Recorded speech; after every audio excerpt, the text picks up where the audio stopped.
Hello everyone, I am Queenie Marabe.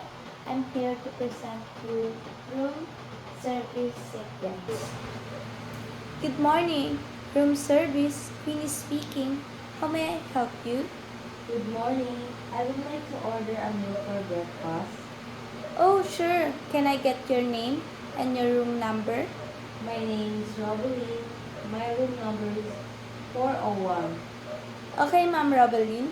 Can I get your order, ma'am? I would like to have 3 pancakes with strawberry on top, 2 bread with spread of peanut, and 2 coffee, 1 banana, 2 orange. Okay, ma'am.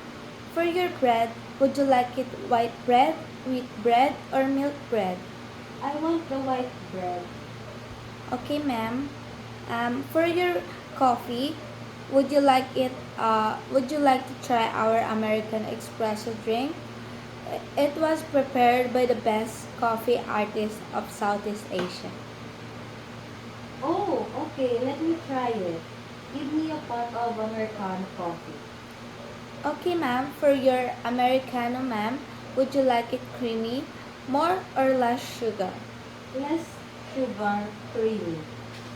Okay. May I repeat your order, ma'am? Okay, ma'am. May I repeat your order, ma'am? 3 pancake, strawberry on top, white bread with peanut spread, 2 American coffee, espresso with 2 banana and 1 orange. That is correct, ma'am. Yes, correct, ma'am. Okay, ma'am. How would you like to settle your order? Ay, ma'am. I Ulit. would like, Ulit. 1, 2, 3, go. Okay, ma'am. How would you like to settle your account payment, ma'am? Would you like it to cash, debit card, or credit card? I would like to pay it through cash. Thank you, Ma'am Robeline. Your order will be delivered to room 401 in 15 minutes. Your total payment will be delivered also.